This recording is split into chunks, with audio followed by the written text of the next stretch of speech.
best man at my wedding played a Bruce song at my wedding 10 years ago. So there's a sort of whiff of destiny in getting to be part of telling his story. He's someone who's always been very important to me. Well, it's incredibly cinematic. You know, Scott Cooper is one of our great film directors. It's a movie that has scope and a real sense of cinema. You know, I think all movies should be seen on the big screen. The power of the visual language, the power of the music. It'll be, I think it'll be a different movie to see in the theaters. We're at the Chinese Theater. It is one of the most famous and historic theaters in Los Angeles, and we're having our premiere on the opening night of the film festival here in LA. And it's a great honor. It's a great honor. I just remember listening to his music during quite seminal times of my life. My dad and I used to go on road trips and play his music. And he'd be played at family dinners. And yeah. Oh, I met him for the first time at a screening of his documentary in New York. And it was also the same night that I was meeting Scott and Jeremy. So it was a pretty intense hour. But they're also amazing. And Bruce is such a consummate gentleman, because everybody should see all cinema on the big screen. It's what it's made for. We are at the famous Mann's Chinese Theater for the world premiere of Springsteen Deliver Me From Nowhere, starring Jeremy Allen White and the indefatigable Jeremy Strong. And it is a biopic story, but a more invasive, emotional one.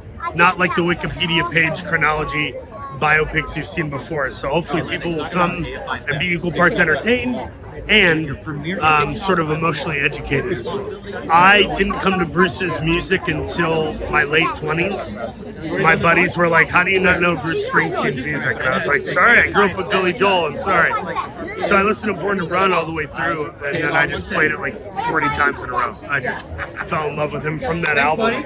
And ever since then, I've been like a legitimate diehard Bruce Springsteen fan. I mean, see it on the big screen because it's a great scope of a film. It's this iconic person, their iconic career, and how like it had this giant emotional hiccup, and then like the guy became the king of rock and roll out of nowhere. It's an absolute powerhouse performance by Jeremy Allen White, and I really hope people go out of their way to see it in the theater. Because I think it's a feat of cinema, and I think it's a feat of performance. You know, what Jeremy did is just incredible, and I think it's a really soulful film. And you know, the time that we're living in, it's important to see soulful things and be reminded of those important aspects of our humanity. I think it's a dynamic movie, and I think it's an interesting story about an artist, you know, taken from a very specific time, and to see what somebody like Bruce was going through during this time. I think it's an important kind of journey. It celebrates creativity. I think audiences should see this on the big screen because it's really an incredible film, and it will really help people to understand the struggle of artists and artistry, and you know, the dark periods of time that we go through as creatives, and it will just give people a much better understanding of that, and seeing it on a big screen is just going to make the experience that much more powerful. Whenever he saw me, he would take a picture off of his phone and say, "Pretty darn close." It's amazing, and you have to go see it, and it's Oscar worthy. Tonight we're opening the American Film Institute Festival. It's one of my favorite festivals. It's a hometown festival.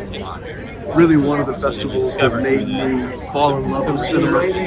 The first film that I ever saw in Los Angeles was in this very theater.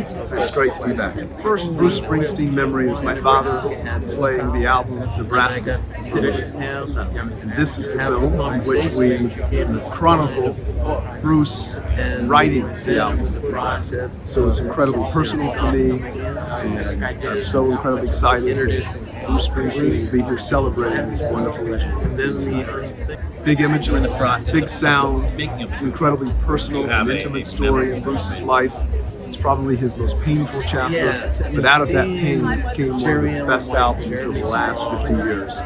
It comes from an incredible performance by Jeremy Allen White and all of this cast. You won't disappoint. Oh wow, that's a good question.